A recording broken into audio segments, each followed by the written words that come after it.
இன்றைய நாளின் பல்வேறு டாப் செய்திகளை இந்த தொகுப்பில் நாம் பார்க்க இருக்கிறோம். சலீம், இன்னைக்கு எத்தனை டாப் செய்திகள், சென்சேஷனலான நியூஸ் எல்லாம் வந்தாலுமே டாப்புகள்லாம் டாப் மோஸ்ட்னா இன்னைக்கு சட்டமன்றத்தில் நடந்த நம்பிக்கை வாக்கெடுப்பு தான் இல்லையா? எஸ். ஸோ நம்பிக்கை வாக்கெடுப்பில் முதலமைச்சர் விஜய் தலைமையிலான அரசு இன்னைக்கு பெரும்பான்மையை நிரூபித்து வெற்றி பெற்றிருக்காங்க. விஜய் அரசுக்கு ஆதரவாக 144 பேரும் எதிராக 22 எம்எல்ஏக்களும் வாக்களிச்சிருந்தாங்க. சலீம், ஆதரவு எதிர்ப்புன்றதை தாண்டி மற்ற ஸ்டாண்டுகளையும் நம்மளால் பார்க்க முடிஞ்சது இல்லையா? எஸ் பார்த்திபன், அதாவது நம்ம இந்த காட்சிகளை பார்க்குறோம் சட்டமன்றத்தில் எப்படின்னு சொல்லி. அதாவது அந்த வாக்கெடுப்பு நடைபெறும் போது நீங்கள் கூட ரொம்ப தெளிவாக எக்ஸ்பிளைன் பண்ணியிருந்தீங்க நம்ம லாஸ்ட் பார்கோவில். டிவிஷனல் பெஞ்ச் ஓட் அப்படின்னா என்ன அப்படின்னு சொல்லிட்டு. ஸோ ஒவ்வொரு அணியாக எழுந்து நிற்க செய்கிறார்கள். நம்ம அந்த டிவியில் கூட பார்க்குறோம். நீங்கள் சொன்ன மாதிரி வெவ்வேறு ஸ்டாண்ட் இருந்தது. ஒன்று வந்து வாக் அவுட், வெளிநடப்பு செய்கிறது. இதை திமுகவும் அதே நேரத்தில் தேமுதிகவும் கையில் எடுத்திருந்தாங்க. இன்னொன்று உள்ளே இருப்பாங்க, வாக் அவுட் பண்ண மாட்டாங்க, வெளியே போக மாட்டாங்க, அப்ஸ்டெயின் ஆகுறது. உள்ளே இருப்போம் ஆனால் நாங்கள் ஓட்டு போட மாட்டோம், ஆதரவாகவும் போட மாட்டோம், எதிர்ப்பாகவும் போட மாட்டோம் அப்படின்னு சொல்லிட்டு. ஸோ அது ஒரு 5 பேர் இருந்தாங்க. எதிர்ப்புன்னு பார்க்கும்போது 22 எம்எல்ஏக்கள். அது அதிமுகவின் இபிஎஸ் அணியினர் எல்லாருமே எதிர்ப்பாக வாக்கு போட்டிருக்காங்க. ஸோ ஆதரவாக ஒரு 25 பேர் அதிமுக தரப்புல இருந்தும் போட்டிருக்காங்க அப்படின்றத பார்க்க முடியுது. ஸோ 144 பேரோட ஆதரவோட பெரும்பான்மையை நிரூபிச்சிருக்கிறது முதலமைச்சர் விஜய் தலைமையிலான இந்த தாவேக அரசு. ஸோ இன்னைக்கு இந்த வாக்கு எல்லாம் எப்படி நடந்துச்சு, இந்த வாக்கெடுப்பு அப்படியெல்லாம் நடந்துச்சு அப்படின்ற ஒரு கியூரியாசிட்டியும் மக்கள் மத்தியில் இருக்க தான் செய்யுது. சட்டமன்றத்தில் விஜய் அரசு மீதான நம்பிக்கை வாக்கெடுப்பு எண்ணி கணிக்கும் முறைப்படி நடத்தப்பட்டது. ஏற்கனவே நாம் இதை பற்றி டிஸ்கஸ் பண்ணும்போது சொல்லியிருந்தோம், இந்த டிவிஷன் முறைப்படி நடத்தப்படும்னு. 6 டிவிஷன்களில் உறுப்பினர்கள் நிறுத்தப்பட்டு ஒவ்வொருவராக பெயர் வாசித்து ஆதரவு மற்றும் எதிர்ப்பு நிலைப்பாடு கேட்கப்பட்டிருக்கு.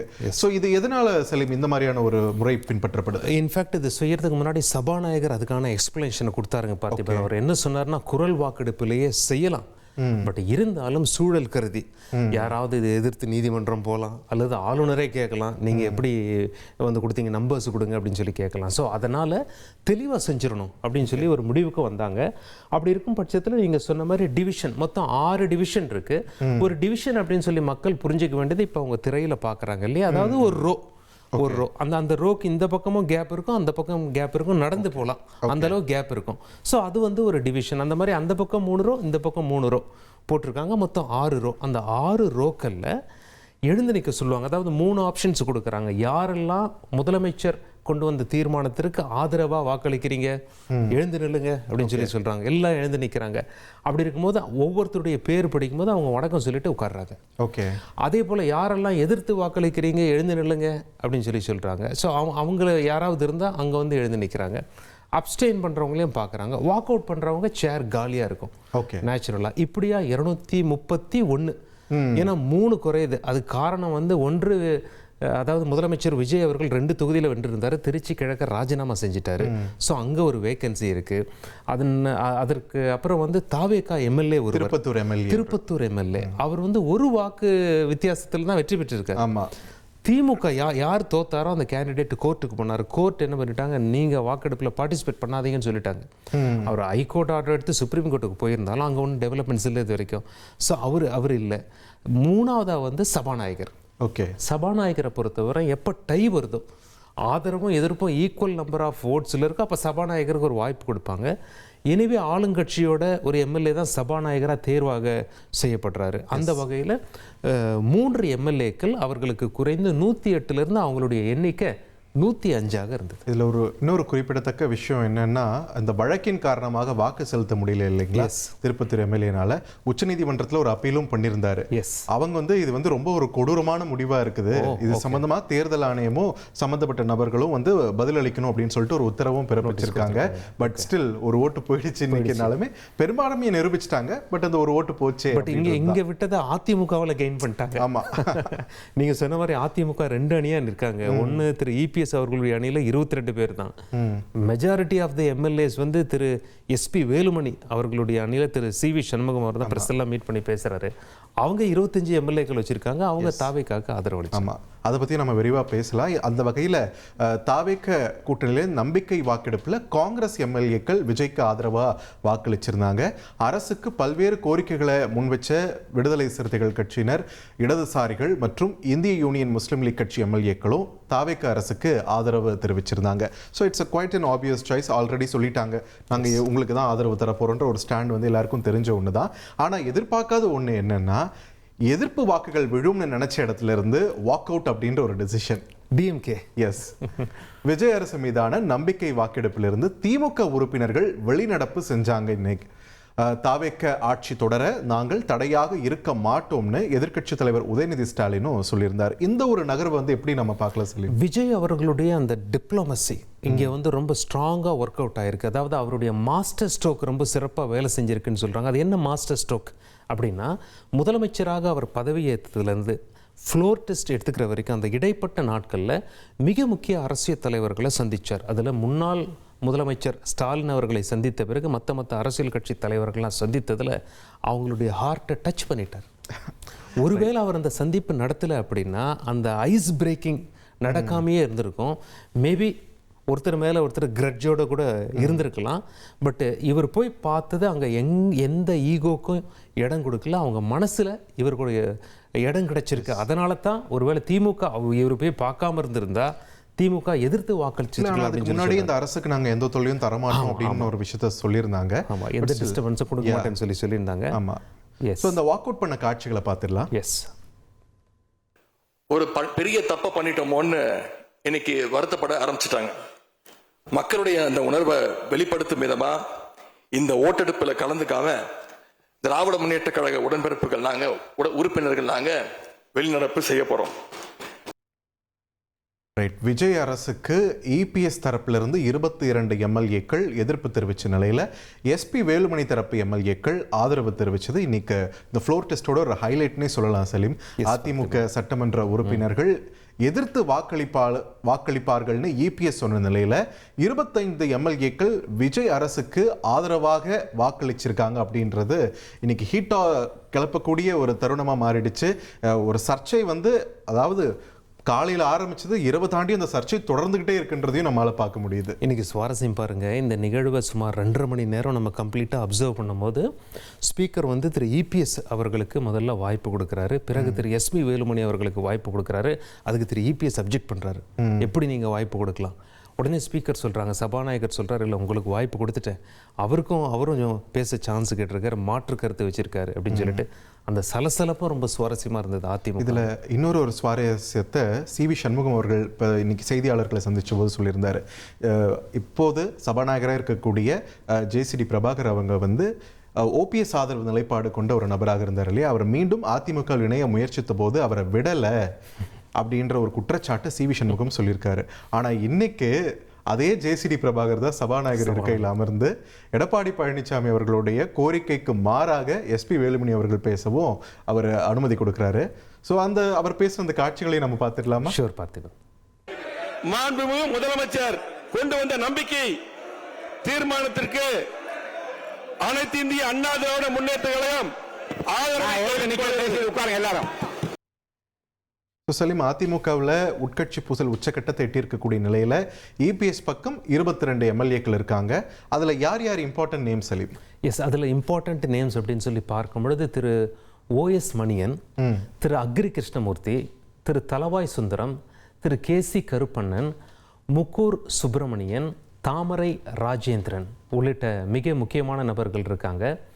எஸ் ராமச்சந்திரன், உஷாராணி, ஜெயசுதா, சம்பத்குமார், நல்லத்தம்பி, மணி, ராஜசேகர், வெங்கடாச்சலம், வெற்றிவேல், வேலழகன், வேலு, ஜெயசங்கரன், ராஜேந்திரன், கோவிந்தராஜன், கா பழனிசாமி உள்ளிட்டோர் அதில் இடம்பெற்றிருக்காங்க. பார்த்திபன், ரைட், ஒரு பக்கம் இபிஎஸ் தரப்பில் ஆதரவாக இருக்கக்கூடிய 22 எம்எல்ஏக்களை பார்த்துட்டோம். தொடர்ந்து எஸ்பி வேலுமணி அவர்களுக்கு ஆதரவு நிலைப்பாடு எடுத்திருக்கக்கூடிய 25 எம்எல்ஏக்கள் யார் யாருன்னு பார்த்துடலாம். அந்த வகையில் எஸ்பி வேலுமணி அவர்களை தொடர்ந்து சிவி சண்முகம் அவர்கள், நத்தம் விஸ்வநாதன் அவர்கள், கேபி அன்பழகன் அவர்கள், சி விஜயபாஸ்கர் அவர்கள், எம்ஆர் விஜயபாஸ்கர் அவர்கள், கேசி வீரமணி, ஆர் காமராஜ், பாலகிருஷ்ண ரெட்டி, அருண்மொழி தேவன், இசக்கி சுப்பையா, லீமா ரோஸ், கோ அரி, மரகதம் குமரவேல், சத்யபாமா, SM சுகுமார், சேகர், திலீபன், ஜெயசங்கர், நடராஜ், மோகன், ரவி மனோகரன், ராகேஷ், ஜெயக்குமார், ஹரிபாஸ்கர் உள்ளிட்ட 25 எம்எல்ஏக்கள் SP வேலுமணி தரப்புல இப்போ நிற்கிறாங்க. Yes, right. முதலமைச்சர் விஜய்க்கு ஆதரவளித்த SP வேலுமணி தரப்பு 25 அதிமுக எம்எல்ஏக்களின் கட்சி பதவிகளை அதிரடியாக பறிச்சிருக்காரு EPS. மெயினாக மாவட்ட செயலாளர் அப்படிங்கிற அந்த பதவியை பறிச்சிருக்காரு. எல்லாருக்கும் ரொம்ப இன்ட்ரெஸ்டிங்காக இருந்தது. என்ன அப்படின்னா, ஒருவேளை கட்சி தாவல் தடை சட்டத்தில் இவங்க மீது நடவடிக்கை எடுக்கப்படுமா அப்படின்னு சொல்லி ஒரு கேள்வி இருந்தது. திரு EPS என்ன மாதிரி ஸ்டாண்ட் எடுக்க போகிறாரு? ஏன்னா சட்டப்பேரவையிலேயே அவளை விகரஸாக எதிர்ப்பு தெரிவித்தவர் பின்னாடி போய் என்ன செய்ய போகிறார் அப்படின்னு சொல்லி பார்த்தாங்க. நேராக போயிட்டு எல்லாரையும் பதவியை விட்டு தூக்கிட்டார். எல்லாமே பிக் நேம்ஸ் இல்லைங்களா? CV சண்முகம் அவர்கள், SP வேலுமணி அவர்கள், விஜயபாஸ்கர், நத்தம் விஸ்வநாதன், தங்கமணி, எல்லாருமே ஒரு big names, brand names of AIADMK. அவங்க எல்லாருடைய அந்த மாவட்ட தலைவர், மாவட்ட செயலாளர் பதவிகள் பறிக்கப்பட்டிருக்கு அப்படின்றது நிஜமாவே ஒரு ஷாக்கிங் நியூஸ் ஆஃப் த டேவா மாறி இருக்கு. ஃப்ளோர் டெஸ்ட் அது சம்பந்தமான பரபரப்பையும் தாண்டக்கூடிய ஒரு பரபரப்பை அதிமுக களத்தில் நம்மளால இன்னைக்கு பார்க்க முடியுது. அதுவும் அந்தந்த மாவட்டத்தில் அவங்க ஹைலி இன்ஃப்ளூயன்ஷியல் பீப்புள். அவங்க சொன்னா ஓட்டு விடுற அளவுக்கு அவங்க ரொம்ப இன்ஃப்ளூயன்ஷியல் பீப்புள். அவங்கள வந்து கட்சி பதவிகளை விட்டு நீக்கியிருக்கார். But very interesting. ஏன் அப்படின்னா, திரு CV சண்முகம் மற்றும் திரு வேலுமணி அவர்களுடைய அணியில் தான் மெஜாரிட்டி 25 எம்எல்ஏக்கள் இருக்காங்க. திரு EPS அவர்களுடைய அணியில் வெறும் 22 எம்எல்ஏக்கள் தான் இருக்காங்க. ப்ளஸ் இவங்க இப்போ ஆளுங்கட்சியில் சேர்ந்துட்டாங்க 25 பேர். இதில் பலர் அமைச்சராக சேர்ந்துட்டாங்கன்னா வேற பொருள் வந்துடும். ஆதரவு தெரிவிச்சிருக்காங்க. நல்ல வேலை கரெக்ட் பண்ணீங்க. அந்த ஆதரவு நிலைப்பாடு எடுத்திருக்கிறதுனால எத்தனை பேருக்கு அமைச்சர் பதவி கிடைக்கும் அப்படின்னு சொல்லி பார்க்க வேண்டியிருக்கும். ஏன்னா இப்போ 10க்கும் குறைவாகத்தான் அமைச்சர்கள் பதவி ஏற்றிருக்காங்க. பட் யூஸ்வலாக ஒரு அமைச்சரவை அப்படிங்கிறது ஒரு 30லேருந்து 35 அமைச்சர்கள் இருப்பாங்க. ஸோ நிறைய இலாக்காக்கு அமைச்சர்கள் இல்லாமல் இருக்காங்க. அதில் அதிமுக எத்தனை ஃபில் பண்ண போகிறாங்க? கூட்டணி கட்சியான VCK, கம்யூனிஸ்ட், மற்ற கட்சிகள் ஆரம்பத்தில் வேண்டான்னு சொன்னாலும் என்ன மாதிரி அமைச்சர் பதவி அவங்களும் வாங்க போகிறாங்கங்கிறது அனைவருடைய எதிர்பார்ப்பாகவும் இருக்குது. ஆனால் சலீம், ஒரு கொறடான்றவர் இல்லைனாலுமே கட்சி தலைமை சொன்ன முடிவுக்கு மாறாக வாக்களிச்சிருக்காங்க. இது ஏற்கனவே மகாராஷ்டிராலையும் இதே மாதிரி ஒரு சூழல் வந்திருக்கின்றதுனால தலைக்கு மேலே கத்தி தொங்குதோ அப்படின்ற ஒரு அச்சத்தையும் சிலர் எழுப்புறதையும் நம்மளால் பார்க்க முடியுது. பட் ஸ்டில் எந்த திசையில் அதிமுக பயணிக்க இருக்கிறது அப்படின்ற ஒரு கேள்வி கடந்த சில நாட்களாகவே போயிட்டு இருக்கு. இன்னைக்கு மேலும் அந்த கேள்வி தூண்டி தான் விட்டுருக்கு. இன்னைக்கு நடந்த சம்பவங்கள் அப்படின்றது நமக்கு நல்லா புலன்படுது. பட் இப்போ இந்த 25 நபர்கள் வாக்களிச்சிருக்காங்கல்ல பார்த்திபன், ஒருவேளை இவங்களுடைய வாக்குகளை மைனஸ் பண்ணி பார்த்தா கூட திமுகவுடைய மாபெரும் உதவியால் அவங்க வாக் அவுட் செஞ்சிருக்காங்க. 144-22. அதாவது ஆதரவளிச்சவங்க 144, எதிர்த்தவங்க வெறும் 22 தான். அப்போ இவங்க சைடு 23 இருந்தால் கூட இவங்க அந்த டெஸ்ட்டில் பாஸ் பண்ண மாதிரி தான் அர்த்தம். But number of MLAs present and voting, உள்ளே இருந்த எம்எல்ஏக்களில் பாதிக்கு ஒன்று மேலே போட்டிருந்தாலே போதும். பட் அதுலேயே அவங்க பெரிய நம்பர்ஸ் வச்சுருக்காங்க. ஸோ திரு விஜய் அவர்களுக்கு முதலமைச்சராக தொடர்வதில் எந்த சிக்கலும் இருக்காது. இன்று 10 PM இந்த தொகுப்பில் மீண்டும் இணைகிறோம். இன்றைய நாளின் பல்வேறு சுவாரஸ்ய செய்திகளை தொடர்ந்து பேசிகிட்டு இருக்கோம். அந்த வகையில் சலீம், இன்னைக்கு இந்த ஃப்ளோர் டெஸ்ட் பற்றி இன்னும் சில விஷயங்கள் பேச வேண்டியது இருக்குது. ஆதரவு நிலைப்பாடு எடுத்தவங்கள பார்த்துட்டோம், எதிர்ப்பு நிலைப்பாடு எடுத்தவங்கள பார்த்துட்டோம், வாக் அவுட் பண்ணவங்களையும் பார்த்துட்டோம். இதில் இருக்கிற இன்னொரு ஆப்ஷன் அப்ஸ்டெயின் ஃப்ரம் ஓட்டிங் அப்படின்ற ஒரு ஆப்ஷனை தேர்ந்தெடுத்த கட்சிகள் 2 இருக்குது. இன்னைக்கு உள்ளே இருப்போம், ஆனால் ஓட்டு போட மாட்டோம், ஆதரவாகவும் போட மாட்டோம், எதிர்ப்பாகவும் போட மாட்டோம் அப்படின்னு சொல்லி. ஸோ அப்படி பார்க்கும்போது பாமக கிட்ட 4 எம்எல்ஏக்கள் இருக்காங்க. இன்ஃபேக்ட் முதலமைச்சர் விஜய் அவர்கள் திரு அன்புமணி ராமதாஸ் அவர்களையும் நேரில் போய் பார்த்ததும் இங்கே நல்லாவே ஒர்க் அவுட் ஆயிருக்கு. ஸோ அவங்கள திரு விஜய் அவர்களுக்கு எதிராக வாக்களிக்கவில்லை. அதே போல பாஜக ஆரம்பத்திலே சொல்லிட்டாங்க சலீம், நாங்கள் எந்த கட்சி ஆட்சி அமைச்சாலும் சரி, நாங்கள் ஆதரவாகவும் எதுவும் ஓட் போட மாட்டோம், எதிராகவும் நாங்கள் ஓட் போட மாட்டோம், ரெஃப்ரைன் பண்ணிப்போம் அப்படின்னு ஒரு விஷயத்த சொல்லியிருந்தாங்க. எனக்கு நான் எதிர்பார்க்காதது பாமக தான். ஏன்னா தேர்தல் களத்திலையும் நிறைய எதிர்ப்பு பிரச்சாரங்கள் வலுவாக முன்வைத்த ஒரு கட்சி. நான் நினச்சேன் EPS அவங்களோட சார்ந்து இவங்க எதிர்ப்பு வாக்குகள் பதிவு பண்ணதான் வாய்ப்பு இருக்குன்னு நினச்ச போது நீங்கள் சொன்ன மாதிரி அவர் நேரில் போய் சந்திச்சது ஒரு குட்வில் ஏற்பட்டிருக்கு அப்படின்றத புரிஞ்சுக்க முடியுது.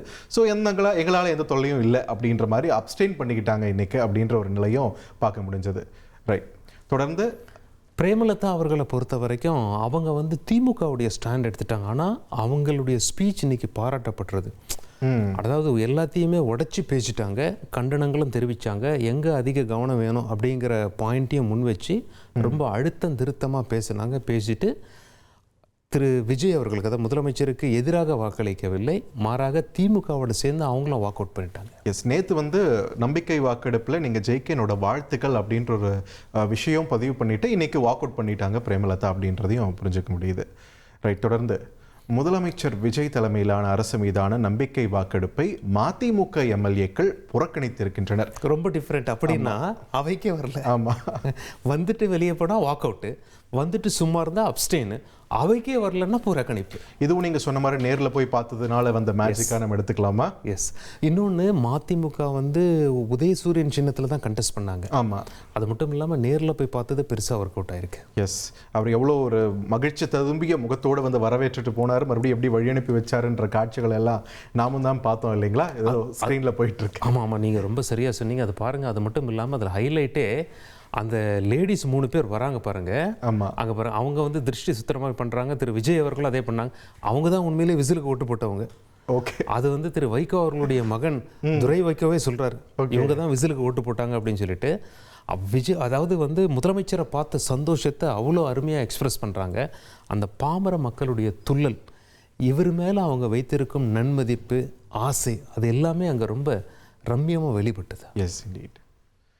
ரைட், இந்த நிலையில் இந்த ஃப்ளோர் டெஸ்ட் விஷயம் எல்லாம் போயிட்டு இருக்கும்போது அதே நேரத்தில் விடுதலை சிறுத்தைகள் கட்சியுடைய எம்எல்ஏ, தற்பொழுது தாவேக்க ஆதரவு நிலைப்பாடு எடுத்திருக்கக்கூடிய விடுதலை சிறுத்தைகள் கட்சி எம்எல்ஏ முதல்வர் விஜய் அரசு மீதான நம்பிக்கை வாக்கெடுப்பு விவாதத்தில் பேசினாரு. அப்போ நமது அரசுன்னு குறிப்பிட்டு பேசியிருக்காரு. ஓகே, நீங்க வெளியில இருந்து தானே ஆதரவுன்னு சொன்னீங்க, இப்போ ஏன் நமது அரசுன்னு சொல்றீங்கன்னு சொல்லிட்டு அவரை நோக்கி கேள்விகளும் தற்பொழுது தொடர ஆரம்பிச்சிருக்கு. ஈக்குவேஷன்ஸ் மாறுது சலீம். ஸோ அநேகமாக வந்து, அதாவது விடுதலை சிறுத்தை பொறுத்த வரைக்கும் திரு வன்னியரசு அவர் ரொம்ப தெளிவாக சொல்லிட்டார். இனி வருவது திருமா காலம் அப்படின்னு சொல்லி மென்ஷன் பண்ணார். ஒருவேளை அதிமுகவும் திமுகவும் சேர்ந்து, திமுக தான் ப்ரப்போஸ் பண்ணாங்க திரு திருமாவளவன் அவர்களை முதலமைச்சர் ஆக்கலாமா அப்படிங்கிற ஒன்று. இன்னைக்கு திரு சி வி சண்முகம் அவர்கள் தெளிவாக சொல்லிட்டார். என்ன சொல்லிட்டார் அப்படின்னா, திமுக அந்த ப்ரப்போசலோடு அதிமுகவை அணுகினாங்க. அதாவது திரு திருமாவளவன் அவர்களை முதலமைச்சர் ஆக்கிட்டு அதிமுக எம்எல்ஏக்களை அமைச்சராக்கிறது. ஆனால் திரு எடப்பாடி பழனிசாமி அப்படிலாம் முடியாது, நான் தான் முதலமைச்சர் ஆகணும் அப்படின்னு சொல்லி அந்த ப்ரப்போசலை கேன்சல் பண்ணிட்டாரு அப்படிங்கிற மாதிரி திரு சி வி சண்முகம் அவர் இன்னைக்கு பேட்டியெல்லாம் கொடுத்துருந்தாரு. பட் திரு வன்னியரசு அவர்கள் பொறுத்த வரைக்கும் இனி வருவது திருமா காலம் அப்படின்னு சொல்லி மென்ஷன் பண்ணிட்டு அவர் என்ன சொல்றாரு, ஆட்சியிலும் பங்கு அதிகாரத்திலும் பங்குன்னு மென்ஷன் பண்ணியிருக்காரு. அப்போ எப்படி விட்டு கொடுப்பார்? ரைட். ஸோ வன்னியரசு அவர்கள் சொன்ன அந்த நமது அரசு அந்த மொமெண்ட்டை நாம் இப்போ பார்த்துடலாம். அதே போல நம்முடைய அரசு சிங்கப்பெண் படை, போதைப்பொருள் தடுப்பு படை, மதுக்கடைகள் மூடல், அதாவது பேருந்து நிலையங்கள், பள்ளிகள், வழிபாட்டு தலங்கள், இந்த பகுதியில் இருக்கின்ற மதுக்கடைகள் மூடல், இந்த 3 முக்கியமான முன்னெடுப்பை விடுதலை சிறுத்தைகளின் சார்பில் நாங்கள் வரவேற்கின்றோம். ரைட். இன்னும் இந்த மாதிரியான ஒரு விஷயத்தில் விஜய் அவர்களுக்கு வெற்றி கிடைச்சிருச்சு, ஃப்ளோர் டெஸ்ட்டில் ஜெயிச்சிட்டார் அப்படின்னு போயிட்டு இருக்கும்போது, இன்னொரு பக்கம் ஒரு சர்ச்சைக்குரிய ஒரு முடிவை எடுத்திருந்தாரு, நிறைய எதிர்ப்பு வந்தது, அதை ரிவோக்கும் பண்ணியிருக்காரு. ஸோ அதுவும் இப்போ ஒரு பாசிட்டிவாக தான் அவருக்கு மாறி இருக்கு. பரவாயில்லையே, ஹிஸ் லிசனிங், நம்ம ஒரு கம்ப்ளைண்ட் சொன்னால் கேட்குறாரு அப்படின்ற ஒரு விஷயத்தை அதுவும் ஒரு பாசிட்டிவாக மாற்றிருக்காரு. அது என்ன விஷயம்னா, முதல்வரின் அரசியல் பிரிவு சிறப்பு அதிகாரியா ஜோதிடர் ராதன் பண்டிட் நியமனம் செய்யப்பட்டிருந்தாரு. அந்த உத்தரவை இப்போ ரத்து செஞ்சுருக்காங்க சலீம். இன்னும் இன்ஃபேக்ட் திரு ராதன் பண்டிட் அவர்கள் வந்து விஜய் அவர்களுடைய வீட்டுக்கு போகிற காட்சியை நாம் பார்க்குறோம். அப்போ அவர் முதலமைச்சர் இல்லை. கவுண்டிங் ஸ்டார்ட் ஆகிறதுக்கு முன்னாடியே காலையில் 7:30 மணிக்கே போயிட்டார். வீட்டு உள்ளேயும் அலோவ் பண்ணியிருக்காங்க. அப்படின்னா அவருக்கு எவ்வளோ செல்வாக்கு இருக்கும் பாருங்கள். வீட்டுக்கு போயிட்டு அப்புறம் நம்ம ஸ்டுடியோ தான் வந்தார். இப்போ அவர் பேசிகிட்டு இருக்கிறது நம்ம ஸ்டுடியோ. நமக்கு ஒரு பேட்டி கொடுத்தாரு, பட் இன்னும் அது டிவியில் போகலை. அவர் என்ன சொல்லிட்டார் அப்படின்னா, முதலமைச்சர் பார்த்துட்ட பிறகு அந்த பேட்டியை நீங்கள் டிவியில் போடுங்கன்னு சொல்லி. பட் முதலமைச்சருக்கு நேரம் பத்தலை. இப்படி இருக்கும்போது அந்த பேட்டியை நம்ம இன்னும் டிவியில் போடல முழுசாக. இப்படி இருக்க நேரத்தில் தான் நம்ம பார்க்குற அந்த ஆர்டர்ஸ் வந்து, முதல்ல வந்த ஆர்டர்ஸ் வந்து இந்த மாதிரி திரு ராதன் பண்டிட் அவர்களை officer on special duty, OST to chief minister political அப்படிங்கிற மாதிரி போட்டிருந்தாங்க. ரொம்ப பெரிய பதவி, முதலமைச்சருக்கே அவர் வந்து ஒரு சிறப்பு அதிகாரியாக இருக்கார் அரசியல் பிரிவில் அப்படின்னு சொல்லி. பட் சர்ச்சைகளுக்கு பஞ்சம் இல்லை. உடனே நிறைய கட்சிகள், அதாவது கம்யூனிஸ்ட் கட்சிகளாகட்டும், விடுதலை சிறுத்தைகளாகட்டும், தேமுதிகவாகட்டும் கண்டனம் தெரிவித்தாங்க. இதை வந்து ஜோதிடரை கொண்டு வந்து நீங்கள் இங்கே அப்பாயின்ட் பண்ணுறதெல்லாம் ரொம்ப தப்புங்க, அறிவியல் பக்கம் போகணுமா அல்லது ஜோதிடம் பக்கம் போகணுமா அப்படின்னு சொல்லி கேள்விகள்லாம் முன் வச்சுருந்தாங்க. இன்றைக்கி முதலமைச்சர் முன்னிலையில் சட்டமன்றத்தில் நம்பிக்கை வாக்கெடுப்பில் அதையும் பேசிட்டாங்க. எஸ், அதாவது தேமுதிகவை சேர்ந்த பிரேமலதா அவர்களும் ரொம்ப அழுத்தம் திருத்தமாக பேசினாங்க. அதே மாதிரி மற்ற கட்சிகளும் அதை அழுத்தம் திருத்தமாக பேசினாங்க. முதலமைச்சர் வந்து ஐ வில் ரீதிங்க் அப்படிங்கிற மாதிரி ஒரு வார்த்தையை சொல்லிட்டு நேராக போனார், அப்பாயின்மெண்ட்டை ரிவோக் பண்ணிட்டார், அதாவது நியமனத்தை கேன்சல் பண்ணிட்டார், ரத்து பண்ணிட்டார். ரைட். ஸோ இன்ட்ரெஸ்டிங் டேயாக தான் அது அமைஞ்சிருக்கு. திரு பார்த்திபன், திரு ராதன் பண்டிட் அவர்களை பற்றி சொல்லணும்னா, அவர் வந்து ஈரோடு மாவட்டத்தில் தான் பிறந்தார். ஓகே. அவருடைய பெயர் வெற்றிவேல். பிறகு பண்டிட் வெற்றிவேல்னு சொல்லி அவர் பெயர் மாறுது. பிறகு ராதன் பண்டிட் வெற்றிவேல் அப்படின்னு சொல்லி அவர் பெயர் மாறுது. ஜெயலலிதா அவர்களோடு கொஞ்சம் பயணிச்சிருக்காரு. பட் சசிகலா அவர்களோட அவருக்கு ஒரு பகை ஏற்பட்டு போச்சு. இன்கம் டேக்ஸ் ரெய்டெல்லாம் கூட நடந்தது. பிறகு டெல்லி போய் பிறகு சிங்கப்பூர் போய் செட்டில் ஆயிட்டார். ஓகே. மறுபடியும் இப்போ இந்தியா வந்து திரு விஜய் அவர்கள் வந்து சிஎம் ஆயிடுவார்னு சொல்லி அட்வான்ஸாக ப்ரெடிக்ட் பண்ணதாகவும், அது திரு விஜய் அவர்களுக்கு ரொம்ப இம்ப்ரெஸ் ஆனதாகவும், அதனால் அவர் நல்ல நண்பராக ஒரு அதாவது கடந்த சில ஆண்டுகளில் இருக்கிறதாகவும், எந்த அளவுக்கு அவருடைய செல்வாக்கு உயர்ந்திருக்கு அப்படின்னா, அவர் officer on special duty to chief minister அப்படிங்கிற ஒரு லெவலுக்கு உயர்ந்திருக்கு. பட்டு திரு ராதன் பண்டிட் அவர்கள் நமக்கு கொடுத்த பேட்டியில் சொன்னார், என்ன சொன்னார், முதலமைச்சர் விஜய் அவர்களுக்கு ஜோதிடத்தில் நம்பிக்கை இல்லை. ஓகே. என் மீது ஒரு நல்ல அபிப்பிராயம் இருக்கும் காரணத்தினால் அவர் என்ன பக்கத்தில் வச்சுக்கிறார் அப்படிங்கிற ஒரு வார்த்தையை சொன்னார். ரைட். சலீம், ஃப்ளோர் டெஸ்ட் நடந்து முடிஞ்சு அப்பாடா ஒரு வழியாக ரிசல்ட் நமக்கு தெரிஞ்சிச்சுன்னு நம்ம எல்லாரும் ஆஸ்வாசம் ஆனோம். அதே நேரத்தில் முதலமைச்சர் விஜய் அவர்களும் தன்னுடைய நன்றியை தெரிவித்தார் சட்டப்பேரவையில் அப்படின்றத பார்க்க முடிஞ்சது இல்லைங்களா? எஸ். நம்பிக்கை வாக்கெடுப்பில் தாவேக்கா அரசை வெற்றி பெற வைத்த உறுப்பினர்களுக்கு முதலமைச்சர் விஜய் நன்றி தெரிவித்தார். தாவேக்கா மதச்சார்பற்ற அரசாக செயல்படும் அப்படின்ற ஒரு உறுதியும் கொடுத்திருந்தாரு. அந்த காட்சிகளை பார்த்துடலாம். எவர் மீதும் வெறுப்பு காட்டும் அரசு அல்ல, எல்லோரையும் விரும்பும் அரசு. மக்களே முக்கியம், மக்கள் நலன் மட்டுமே முக்கியம், அதுவே எங்கள் ஒரே நிலைப்பாடு. எனவே மனசாட்சி உள்ள மக்களாட்சிக்கு ஆதரவளித்த அனைவருக்கும் மீண்டும் என்னுடைய நன்றியை தெரிவித்துக் கொள்கிறேன். எல்லாம் ஒரு வழியாக நல்லா முடிஞ்சிருச்சுன்னு நினைக்கும் போது தான் இன்னொரு சர்ச்சை வந்து கொழுந்து விட்டு எரிய ஆரம்பிச்சது. தாவேக்காவை மைனாரிட்டி அரசு என்று விமர்சித்திருக்கிறார் எதிர்க்கட்சி தலைவர் உதயநிதி ஸ்டாலின். 2006 இப்படி தான் வந்து திமுக 96 இடங்களில் ஜெயிச்சிருந்தாங்க. காங்கிரஸ் வெளியிருந்து சப்போர்ட் கொடுத்தாங்க. செல்வி ஜெயலலிதா ஒவ்வொரு முறையும் திமுக அரசை மைனாரிட்டி திமுக அரசுன்னு தான் சொல்லுவாங்க. ஸோ அதே பாணியை இப்போ திரு உதயநிதி ஸ்டாலின் அவர்கள் கையில் எடுத்து தாவேக்காவை மைனாரிட்டி அரசு அப்படின்னு சொல்லியிருக்காரு. பட் அதற்கு வந்து முதலமைச்சரும் வந்து அதாவது ஒரு கவுண்டர் கொடுத்துருக்காங்க. ஆமாம், நாங்கள் மைனாரிட்டி அரசு இல்லை, மைனாரிட்டிகளுக்கான அரசு அப்படின்னு சொல்லியிருக்காரு. ஸோ அந்த ஒரு ஃபேஸ் ஆஃபை பார்த்துடலாமா? நம்முடைய சட்டமன்றம் 234 உறுப்பினர்களை கொண்டது. மேஜிக்கல் நம்பர்னு சொல்லுவாங்க. 118 உறுப்பினர்களை கொண்ட ஒரு கட்சியோ ஒரு கூட்டணியோ தான் ஆட்சிக்கு வர முடியும். இப்ப நம்பிக்கை கோருகின்ற இந்த கட்சிக்கு, உங்க கட்சிக்கு அந்த நம்பர்ஸ் இருக்கான்னு கேட்டா இல்ல. 108 இடங்கள் தான் இருக்கு. இந்த அரசை சிறுபான்மை அரசு போல யாரும் நினைத்தால் அதிலும் எங்களுக்கு மகிழ்ச்சியே. நாங்களே சொல்கிறோம், இது சிறுபான்மை அரசுதான்.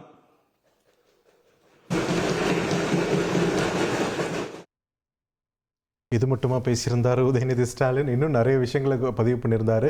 கட்சி தாவுவதற்கு முன்னாடி அந்த அணியின் தலைவர் வீட்டுக்கு போய் முதலமைச்சர் அழைப்பு விடுத்ததெல்லாம் இந்தியாவே பார்த்திராத ஒரு அரசியல்னு தன்னோட விமர்சனத்தை மிகவும் காட்டமாகவே முன் வச்சாரு. சேஞ்சுன்னு சொன்னீங்களே, அதுக்குள்ள வேற எதுவும் எக்ஸ்சேஞ்ச் இருக்கா அப்படின்னு மக்கள் நினைக்கிறதாவும் உதயநிதி ஸ்டாலின் அவர்கள் பதிவு பண்ணியிருக்காரு. ஆமாம், குறிப்பாக அவர் அந்த சோஃபாவை அதிகமாக குறிப்பிட்டார்.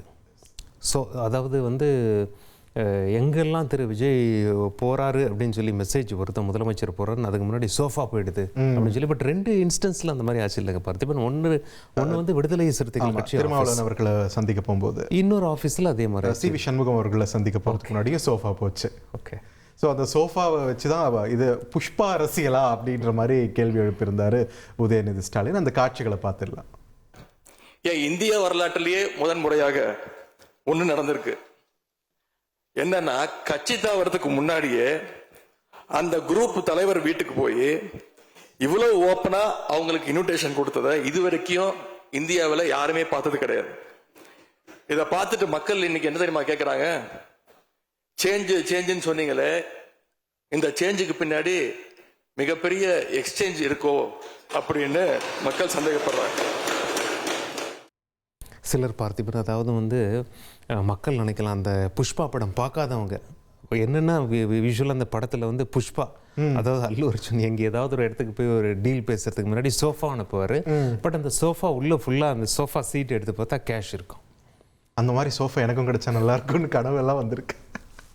அதுக்கு நீங்கள் எம்எல்ஏ ஆகும். ஓகே, அது இன்னைக்கு சட்டசபை வரைக்கும் அந்த ஒரு சீன் இன்னைக்கு எதிரொலிச்சிருக்கு அப்படின்னும் போது, பட் இது எல்லாமே ஒரு கற்பனை தான். அதாவது வந்து அவங்க என்ன சொல்றாங்கன்னா புஷ்பா படம் பாணியில் சோஃபா போயிருக்கே அப்படிங்கிற மாதிரி எதிர்க்கட்சி வைக்கக்கூடிய குற்றச்சாட்டு. ஆமா. ஸோ கொள்கை எதிரியான பாஜக கூட்டணியில் இருந்த அமமுக எம்எல்ஏவை குதிரை பேரம் மூலம் தாவேக்கா இழுத்திருப்பதா உதயநிதி ஸ்டாலின் குற்றம் சாட்டினாரு. அமமுக பொதுச் செயலாளர் டிடிவி தினகரனுக்கே தெரியாம அவரோட கட்சி எம்எல்ஏ காமராஜோட ஆதரவை தமாக பெற்றுள்ளதாகவும் அவர் விமர்சிச்சிருந்தாரு. அமமுகவுக்கு சப்போர்ட்டா திமுக பேசியிருக்கா அப்படின்னு ஒரு ஷாக்வே வருது இல்லைங்களா? ஆமா, ஏன்னா அந்த மிட் நைட் ட்ராமா எல்லாரும் பார்த்தாங்க. ஆமா, ரொம்ப இன்ட்ரெஸ்டிங் ட்ராமா அது. ஸோ அதெல்லாம் பார்த்துட்டு இப்போ கடைசியா வந்து அந்த ஒரே ஒரு அமமுக எம்எல்ஏ அவர் வந்து முதலமைச்சர் பக்கம் சாஞ்சிட்டார். அண்ட் இதுக்கு டிடிவி தினகரன் அவர்கள் எதிர்க்கட்சி தலைவருக்கு நன்றியும் தெரிவிச்சிருக்காரு எக்ஸ் தளத்தில். எங்கள் கட்சிக்காக சப்போர்ட் பண்ணி பேசியிருக்கீங்க, நடந்த அநியாயத்தை தட்டி கேட்டிருக்கீங்க, மிக்க நன்றி அப்படின்ட்டு எடப்பாடி பழனிசாமி அவர்களுக்கும் உதயநிதி ஸ்டாலின் அவர்களுக்கும் முன்னாள் முதலமைச்சர் மு க ஸ்டாலின் அவர்களுக்கும் நன்றி தெரிவிச்சிருக்காரு டிடிவி தினகரன். ஸோ அவையில் உதயநிதி ஸ்டாலின் என்ன பேசினார் ஒரு முறை பார்த்துடலாம். ஷூர். திரு டிடிவி தினகரன் சொன்னது என்ன தெரியும்? சொன்னாரு, ஆட்சிக்கு வர்றதுக்கு முன்னாடியே குதிரை பேரத்துல ஈடுபடுறாங்கன்னு சொன்னார். நேற்று சொல்லியிருக்கிறாரு, மாற்றம் மாற்றம்னு சொன்னீங்க, இது மாற்றம் இல்ல துர்நாற்றம் அப்படின்னு சொல்லியிருக்கிறார். ஸோ தாவேக்க அரசு குதிரை பேரம் அல்ல, குதிரை வேகத்தில் செயல்படும் அரசு அப்படின்னு ஒரு கவுண்டர் ஒன்று கொடுத்திருக்காரு. ஸோ அந்த காட்சிகளையும் பார்த்துடலாமா? குதிரை பேரத்தில் எமது அரசு ஈடுபடுகிறது என்று கருத்தை தெரிவித்த மாண்புமிகு உறுப்பினர் அவர்களுக்கு நான் ஒன்றை மட்டும் சொல்லிக் கொள்கிறேன். இந்த அரசு குதிரை வேகத்தில் செயல்படுகிற அரசே தவிர குதிரை பேரத்தில் ஈடுபடுகிற அரசு இல்லை என்பதை ஆணித்தரமாக தெரிவிக்கிறேன். இந்த ரெஸ்பான்ஸ் அதுக்குள்ளே எடுத்து போட்டு சோஷியல் மீடியாவில் வைரல் ஆக்கி விட்டுட்டாங்க. It has gone viral. So குதிரை பேரம் அப்படின்ட்டு பேசும்போது இந்த இடத்துல வந்து யார் ஒரு நபர் பேர் அடிப்படுது? திரு காமராஜ் இல்லைன்னா எப்படி? ஆமாம். ஸோ குதிரை பேரம் நடந்துள்ளதா எதிர்க்கட்சி தலைவர் உதயநிதி சொன்னதுக்கு மன்னார்குடி எம்எல்ஏ காமராஜ் தன்னோட எதிர்ப்பு தெரிவித்தார். ஸோ பதிலுக்கு திமுக எம்எல்ஏக்கள் சும்மா விட்டுருவாங்களா? அவங்களும் ஒரு எதிர்குரல் இழப்ப அவையில் ஒரு சலசலப்பான ஒரு மொமெண்ட் ஏற்பட்டிருக்கு. சலசலப்பு இல்லாமல் என்ன சட்டப்பேரவை செல்வி? எக்ஸாக்ட்லி. ஸோ அந்த காட்சிகளை பார்த்துடலாம். அந்த கட்சி தலைவர் உட்காருங்க. உங்களை சொல்ல உட்காருங்க. மாண்பு உறுப்பினர் காமராஜ் உட்காருங்க. மாண்பு உறுப்பினர் காமராஜ் உட்காருங்க. மாண்பு உறுப்பினர் காமராஜ் உட்காருங்க. செல்லும் இடைவேளைக்கு முன்னாடி தான் பேசிகிட்டு இருந்தோம். அந்த புஷ்பா அரசியல் அப்படின்ற ஒரு கமெண்ட் வந்து எந்த அளவுக்கு சோஷியல் மீடியாவில் இப்போ தாக்கத்தை ஏற்படுத்தியிருக்கு, இங்கே சட்டமன்ற களத்தில் எப்படி எந்த அளவுக்கு தாக்கத்தை ஏற்படுத்துச்சு அதெல்லாம் நம்ம பார்த்தோம். அதுக்கு முதல்வர் தரப்புல இருந்து பதிலடியும் கொடுக்கப்பட்டிருக்கு. மக்கள் அரசை புஷ்பா அரசுன்னு திமுக ஏளனம் பேசி இருக்கிறது அப்படின்னு விஜய் காட்டமாக சொல்லியிருக்காரு. சட்டப்பேரவையில் எதையும் தான் மறைக்கவில்லைன்றதுக்கு நேரலையே சாட்சின்னு சொல்லியிருக்காரு. டிஜிட்டல் தொழில்நுட்பத்தை நம்பி இல்லை, மக்கள் உணர்வுகளை நம்பி தான் நாங்கள் இருக்கோம்னு முதலமைச்சர் விஜய் சொல்லியிருக்காரு. ஸோ அந்த வார்த்தையை அவரை வந்து அதை சரியாக எடுத்துக்கல. ஸோ இந்த ரெஸ்பான்ஸும் வந்து நல்லா காட்டமாக தான் கொடுத்துருக்காரு முதல்வர் விஜய் அப்படின்றத பார்க்க முடியுது இல்லைங்களா? Okay, right. தொடர்ந்து ஜனாதிபதி ஆட்சி அமையக்கூடாதுன்றதுக்காக தான் திமுக கூட்டணி கட்சிகள் விஜய் அரசுக்கு ஆதரவு அளித்ததா உதயநிதி சொல்லியிருக்காரு. இது எந்த அளவுக்கு எடுத்துக்கிறது சலீம்? கடன் வாங்கி தாவேக்க ஆட்சி நடக்கிறதுன்ற வேற ஒரு வார்த்தையை விட்டுருக்காரு. அதுக்குமே ரெஸ்பான்ஸ் வந்திருக்கு அந்த பக்கம் இருந்து. பட் எப்படி இதை வந்து எந்த பெர்ஸ்பெக்டிவ்ல இதை நம்ம பார்க்கறது? ஆனால் அது ஒரு ஜெனியூனான காரணம் தான் பார்த்திபன். ஏன் அப்படின்னா, இப்போ ஒருவேளை யாருமே அரசை அமைக்க முன் வரலை அப்படின்னா நேச்சுரலி வந்து ஜனாதிபதி ஆட்சி அமலுக்கு வந்துடும். ஆர்டிகல் 356 அப்படி வந்தால் தமிழ்நாடோட கண்ட்ரோல் டெல்லிக்கு போகும். ஓகே. யூஸ்வலாக இந்த ஆர்டிகல் 366 என்ன பண்ணணும் அப்படின்னா 2 மாதத்துக்குள்ளே நாடாளுமன்றத்தில் ஒப்புதல் வாங்கணும், 6 மாதத்துக்கு ஒரு முறை நாடாளுமன்றத்தில் இதை புதுப்பிக்கணும். இப்படியா 3 ஆண்டு காலம் தமிழகத்தில் தேர்தல் நடத்தாமலேயே காலம் கடத்த ஒரு வாய்ப்பு தான் அந்த ஜனாதிபதி ஆட்சி. அது தமிழ்நாடோட கண்ட்ரோல் டோட்டலாக டெல்லிக்கு போயிடும். சட்டமன்றம் செயல்படாது, நாடாளுமன்றம் தான் சட்டமன்றமாக நமக்கான சட்டத்தெல்லாம் நாடாளுமன்றத்தில் ஏற்றுவாங்க. கவர்னர் ஆலோசகரை வச்சு தமிழ்நாட்டை ரூல் பண்ணுவார். இதை நிச்சயமாக எதிர்கட்சிகள் குறிப்பாக திமுக விரும்பலை. ரைட். அப்படி உதய் என்ன பேசியிருக்காருன்னு பார்த்துடலாமா? எஸ். இந்த ஆட்சியை நாங்கள் சப்போர்ட் பண்ணுறோம் அப்படின்னு அவங்க சொன்ன காரணம், குடியரசுத் தலைவர் ஆட்சி அமைஞ்சிடக்கூடாது என்ற எண்ணத்தில் உங்களுக்கு வெளியில இருந்து ஆதரவு தரோம் அப்படின்னு தெளிவாக சொல்லியிருக்கிறாங்க. அதே நேரத்தில் இன்னொன்னையும் சொன்னாங்க, இப்பவும் அவங்க எங்க தலைவர் தலைமையிலான திராவிட முன்னேற்ற கழக கூட்டணியில தான் தொடருவோம்னு சொல்லியிருக்கிறாங்க. ஸோ நான் முன்னாடியே சொன்ன மாதிரி இதுக்கான ரெஸ்பான்ஸும் வந்திருக்கு முதலமைச்சர் விஜய் அவர்கள் தரப்பிலிருந்து. தமிழக மக்கள் மேலே கடன் சுமையை ஏற்றி வச்சுட்டு போன திமுக தாவேக்காவை ஆதரவு கடன் பெற்றவர்கள்னு சொல்வீங்களா அப்படின்னு காட்டமான ஒரு கேள்வி எழுப்பியிருக்காரு விஜய். அதுவும் கொஞ்சம் வைரலாகவே போயிட்டு இருக்கு அப்படின்றதையும் நம்மளால் பார்க்க முடியுது. ஸோ இது என்னன்னா எக்ஸ்தலத்தில் போய் பதிவிட்டார் பேரவை முடிஞ்ச பிறகு. ஸோ அதனால இப்போ என்ன ஆயிடுச்சுன்னா, உதய் அவர்கள் தரப்புல, எதிர்க்கட்சி தலைவர் உதய் தரப்புல இருந்து அதுக்கும் ரெஸ்பான்ஸ் வந்துருச்சு, அதுக்கும் ஒரு ரிப்ளை வந்துருச்சு. அந்த ரிப்ளை என்னன்னு பார்க்கும்போது, பேரவையில் இருந்த போதே அதுக்கு பதிலளிக்காம வீட்டுக்கு போயிட்டு நீங்க அறிக்கை விடுவீங்களா அப்படின்னு முதலமைச்சர் விஜயை நோக்கி எதிர்க்கட்சி தலைவர் உதயநிதி ஸ்டாலின் கேள்வி எழுப்பியிருந்தாரு. நாங்க வாங்கியிருக்கக்கூடிய வாக்கு விழுக்காடு எங்களுக்கு தெரியும் அப்படின்ற ஒரு விஷயத்தையும் பதிவு பண்ணியிருக்காரு. என்னன்னா, அந்த எக்ஸ்தல பதிவில் முதலமைச்சர் விஜய் நீங்கள் எந்த அளவுக்கு எங்களோட குறைவாக வாக்கு வாங்கியிருக்கீங்க பார்த்தீங்களா அப்படின்றத எல்லாம் டேட்டாவோட வச்சு பதிவிட்டிருந்தார். அதற்கு பதிலளிக்கும் விதமாக இப்போ எதிர்க்கட்சி தலைவர் எங்களோட வாக்கு சதவீதம் என்னன்னு தெரியும், அதனால தான் நாங்கள் எதிர்க்கட்சி வரிசையில் உட்கார்ந்துட்டு இருக்கோம், எங்களுக்கு விழுந்த வாக்குகளை காட்டி தான் நீங்களே முதலமைச்சர் ஆகியிருக்கீங்க அப்படின்ற மாதிரி எல்லாம் பேசியிருக்காங்க. அது மட்டும் இல்லாமல் திமுக திட்டங்கள் தொடரும்னு உங்கள் வாயாலேயே நாங்கள் சொல்ல வச்சிருக்கோம்ல, அதுதான் எங்களுக்கு கிடைச்ச வெற்றி அப்படின்ற ஒரு விஷயத்தையும் பதிவு பண்ணியிருக்காரு எதிர்க்கட்சி தலைவர் உதயநிதி ஸ்டாலின். சலீம், இன்னைக்கு எத்தனை கலைபுரத்துக்கு மத்தியில் தாவேக்காவுக்கு ஆதரவா அதிமுக தரப்புல இருந்து அந்த 25 பேர் ஆதரவு தெரிவிச்சதுன்றது மிக பெரும் சர்ச்சையா விடுச்சிருக்கு. ஸோ அந்த கட்சியின் பொதுச் செயலாளர் EPS அவர்களும் இது சம்பந்தமாக காட்டமான பல்வேறு கருத்துக்களை தெரிவிச்சிருக்காரு. இதுல இன்னும் குறிப்பா சொன்னா, தாவேக்கா அதிமுக MLAக்களை விலக்கி வாங்கியிருக்காங்கன்னு ஒரு குற்றச்சாட்டை பகிரங்கமா வச்சிருக்காரு. விஜய் தவறான பாதையில செல்றாருன்னு அவர் விமர்சிச்சு பேசியிருக்காரு. ஸோ இந்த கோபத்தை நாம காட்சிகளாகவும் பார்த்துடலாம். இதுவரை தமிழக வரலாற்றிலே இல்லாத ஒன்று.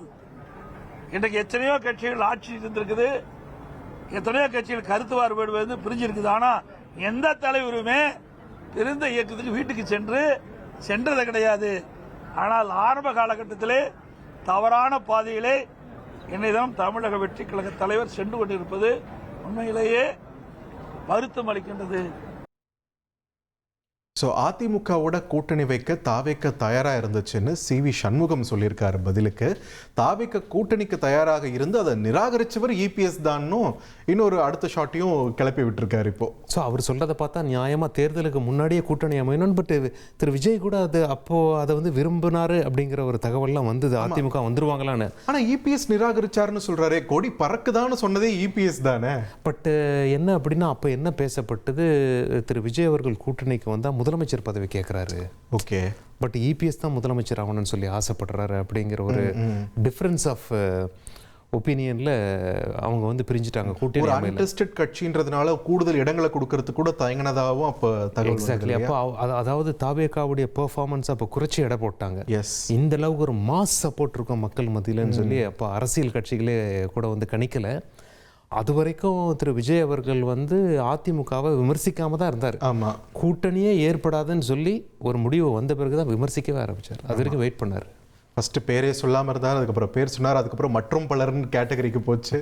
ஸோ அந்த பிரச்சாரத்தில் இப்போ நினச்சி பார்த்தாலும் அதுக்கப்புறம் ஓப்பன் ஆகிட்டார். ஆமாம், long gone those days are அப்படின்னு புரிஞ்சுக்க முடியுது. ஸோ CVS அவர்கள் என்ன சொல்லியிருக்காரு அப்படின்றத பார்த்துடலாம். இன்னைக்கு தமிழக வெற்றி கழகமாகட்டும், கடைசி நேரத்தில் கூட நம்முடைய அனைத்து இந்திய அண்ணா திராவிட முன்னேற்ற கழகத்திலே கூட்டணி அமைப்பதற்கு அவர்கள் தயாராக இருந்த போதும் நாங்களும் சென்று அவர்களுடன் கூட்டணி வைத்தால் நம்ம மிகப்பெரிய வெற்றியை பெறலாம் என்று சொன்னபோது எங்களை எல்லாம் எடுத்தெறிஞ்சு பேசிவிட்டு, எனக்கு தெரியும், உனக்கு என்னப்பா தம்பி தெரியும், எனக்கு தெரியும், நான் பார்த்துக் கொள்கிறேன். சலீம், ஒரு நாள் முழுக்கவே சர்ச்சையா போயிட்டு இருந்தா நம்ம எப்படி டீல் பண்றதுன்னு தெரியல. அந்த அளவுக்கு இரவு நேரத்திலையுமே கூட அதிமுக தரப்பிலான சர்ச்சை தொடர்ந்துகிட்டே இருந்தது. அந்த வகையில் ஒரு பக்கம் CV சண்முகம் அவர் பத்திரிகையாளர்களை சந்திச்சு பேசினாரு. அந்த நேரத்தில் EPS தரப்பு சும்மா இருக்குமா? அவங்க தரப்புல இருந்து அக்ரி கிருஷ்ணமூர்த்தி அவர்களும் பத்திரிகையாளரை சந்திச்சு பேசினாங்க. இதுல ரொம்ப சுவாரஸ்யமான விஷயம் சலீம், திருமாவளவனை முதல்வராக்க இபிஎஸ் மறுத்து விட்டார் அப்படின்ற ஒரு குற்றச்சாட்டு CV சண்முகம் அவர்கள் முன்வச்சாரு. அதுக்கு அக்ரி கிருஷ்ணமூர்த்தி மறுப்பு தெரிவிச்சிருக்காரு. ஓகே, ஸோ அவங்க வாயாலே கேட்டுடலாமே என்ன பேசினாங்கன்னு. ஷூர். தமிழ்நாட்டுக்கு இதுவரை கிடைக்காத, இனியும் கிடைக்க முடியாத ஒரு வாய்ப்பு தலித் சமுதாயத்தை சேர்ந்த ஒரு முதலமைச்சர் ஆகும். அந்த ஒரே காரணத்துக்காக அதை நாங்கள் ஏற்றுக்கொண்டோம். ஒரு தலித் சமுதாயத்தை சேர்ந்த முதலமைச்சர் ஆகட்டும், வரட்டும் என்று எங்களுக்கு அதில் சில முரண்பாடுகள் இருந்தாலும், ஆனால் ஒரு தலித் சமுதாயத்தை சேர்ந்தவர் முதலமைச்சர் ஆகிறார், ஆகட்டும் என்ற நிலைப்பாட்டில் அதை சொன்னோம், அதை வற்புறுத்தினோம். அதை நடைமுறைப்படுத்துங்கள், அதையாவது ஏற்றுக்கொள்ளுங்கள். முடியாது, நான் தான் முதலமைச்சர், நான் தான் முதலமைச்சராகுவேன், அதை ஏற்றுக்கொள்ள முடியாது. ஒரு தலித் சமுதாயத்தை சேர்ந்த முதலமைச்சராவதை நான் ஏற்றுக்கொள்ள முடியாது. இன்னும் அவர் சொன்ன வார்த்தைகள்லாம் சொன்னால் நல்லா இருக்காது. அது பல்வேறு பிரச்சனைகளுக்கு வழிவகுத்து விடும். அதை நான் சொல்ல விரும்பவில்லை. சமுதாயத்துக்குள்ளே ஒருவரை முட்டிவிட பார்த்தார். ஆனால் அதை நான் பேச விரும்பவில்லை. விட்டுவிடுங்கள். ஆனால் தான் முதலமைச்சரானால் போதும் என்று சொன்னார். திமுகவுடைய ஆதரவோடு என்றால், இன்னும் நேரடியாக சொல்ல வேண்டும் என்றால், மு.க. ஸ்டாலினுடைய ஆதரவோடு, உதயநிதி ஸ்டாலினுடைய ஆதரவோடு நான் முதலமைச்சராக பதவியேற்க உள்ளேன். எனக்கு வாய்ப்பு இருக்கிறது, பிரகாசமாக இருக்கிறது, அருமையாக இருக்கிறது, சிறப்பாக நான் முதலமைச்சர் ஆயிடுவேன், நீங்கள்லாம் அமைச்சராயிடலாம். இப்படி ஏற்றுக்கொள்ள முடியும்? கட்சியினுடைய அடிப்படை கொள்கையை மீறுகிற செயல். அதை யார் செய்கிறார்?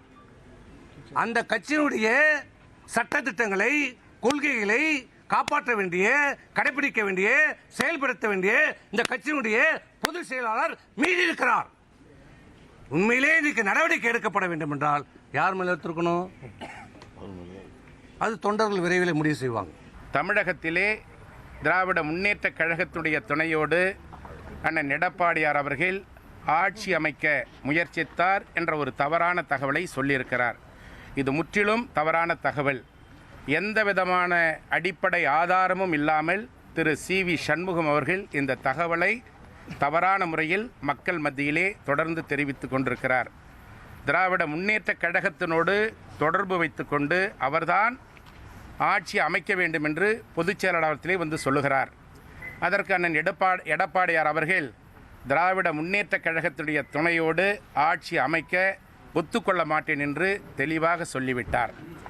அதன் பிறகு மீண்டும் வந்து மரியாதைக்குரிய திரு தொல் திருமாவளவன் அவர்களை முதலமைச்சர் ஆக்க வேண்டும் என்ற ஒரு கோரிக்கையை கொண்டு வந்தார். தொல் திருமாவளவன் முதலமைச்சராவதில் எங்களுக்கு எந்தவிதமான மாறுபட்ட கருத்தும் இல்லை, அதை நான் ஏற்றுக்கொள்கிறேன் என்று கழகத்துடைய பொதுச் செயலாளர் அண்ணன் எடப்பாடியார் அவர்கள் சொன்னார். சமூகத்திலே ஒரு தாழ்த்தப்பட்ட சமுதாயத்தைச் சேர்ந்த ஒருவர் முதலமைச்சராக வருவதற்கு நான் ஆதரவு தருகிறேன் என்று சொன்னார். ஆனால் அண்ணன் எடப்பாடியார் அவர்கள் மரியாதைக்குரிய திரு CV சண்முகம், மரியாதைக்குரிய திரு SP வேலுமணி, மரியாதைக்குரிய திரு விஜயபாஸ்கர் போன்றவர்கள் வந்து கேட்டபொழுது அவரிடத்திலே கேட்டார், திரு தொல் திருமாவளவன் அவர்களை முதலமைச்சராக ஆக்குவதற்கு அனைத்திந்திய அண்ணா திராவிட முன்னேற்ற கழகம் தயாராக இருக்கிறது. அவர் யாருடைய ஆதரவோடு முதலமைச்சராக பதவி ஏற்க இருக்கிறார் என்று கேட்டபொழுது அவர்கள்தான் திமுகவினுடைய ஆதரவோடு பதவியேற்க உள்ளார் என்று சொன்னவர்கள்தான் திரு CV சண்முகம், திரு SP வேலுமணி, திரு C விஜயபாஸ்கர், திரு காமராஜ் போன்றவர்கள். அதற்கான எடப்பாடியார் அவர்கள் தெளிவாக சொன்னார்கள், அனைத்திந்திய அண்ணா திராவிட முன்னேற்ற கழகம் திமுகவை எதிர்த்து உருவாக்கப்பட்ட இயக்கம். திமுக ஒரு தீய சக்தி என்று சொன்ன புரட்சி தலைவி அம்மா, புரட்சி தலைவர் எம்ஜிஆர் அவருடைய கொள்கைகளுக்கு ஏற்ப அவர்களுடைய ஆதரவோடு தொல் திருமாவளவன் அவர்கள் அந்த பதவியிலே அமர்ந்தால் அனைத்திந்திய அண்ணா திராவிட முன்னேற்ற கழகம் எக்காரணத்தை கொண்டும் ஏற்றுக்கொள்ளாது என்று தெளிவாக சொல்லிவிட்டார். எனவே இது போன்ற தவறான தகவலை மக்கள் மத்தியிலே, கட்சி நிர்வாகிகள் மத்தியிலே தொடர்ந்து அவர்கள் பரப்பிக் கொண்டிருப்பதை தயவு செய்து இதோடு நிறுத்திக் கொள்ள வேண்டும். இபிஎஸ் அவர்களுக்கு ப்ரெஷரை கூட்டுற வகையில் எஸ்பி வேலுமணி அவர்கள் என்ன சொல்லியிருக்காரு அப்படின்னா, சசிகலா மற்றும் டிடிவி தினகரனை கட்சியில் இணைக்க வேணும் அப்படின்னு சொல்லி பேசியிருக்காருங்க பார்த்திபன். அதை நம்ம பார்த்துடலாமா? பொதுச் செயலாளர் அவர் தான், மாற்றுக்கருத்தில். இப்போவாது வந்து பார்த்தீங்கன்னா, இப்போது நம்முடைய சின்னம்மா அவர்களையும் அண்ணன் டிடிவி தினகரன் அவர்களும் வெளியே போனவங்க எல்லாத்தையுமே ஒன்று சேர்த்து ஃபஸ்ட்டு கட்சி இணைங்க. இப்போ இருக்கிறவங்கள பூரா குறை சொல்லி யாரையும் வெளியே அனுப்பாதீங்க. அதிமுக திமுக 2 பேரும் கூட்டணி வைக்கிறாங்கன்னு செய்தி கேள்விப்பட்டதுலேருந்து 4 நாளாக சாப்பிடலைங்க அப்படின்னு சொல்லி சசிகலா அவர்கள் பேசியிருக்காங்க. அது கனவுல கூட நடக்கக்கூடாது, அதிமுக ஒன்றிணையணும் அப்படின்னு சொல்லி பேசியிருக்காங்க. அதை பார்த்துடலாம் பார்த்திபன். இப்போ போய் கனவுல கூட எங்களுக்கு வரக்கூடாது, அதிமுக காரவங்களுக்கு கனவுல கூட வரக்கூடாது திமுகவோட அலையன்ஸ் போடுறதுங்கிறது. அதை விட தவறான விஷயம் வேற எதுவுமே கிடையாது. நான்லாம் அந்த சேதி காதில் விழுந்த உடனே 4 நாளாக சாப்பிட்டு 4 நாளாச்சு, தூக்கம் இல்லை எனக்கு. அண்ட் ரைட், இதோட நாங்கள் வீட்டுக்கு கிளம்புறதுக்கான நேரம் வந்துருச்சு. இன்றைய நாளின் தந்தி செய்தி தொகுப்பு நிறைவு பெறுகிறது. நன்றி, வணக்கம்.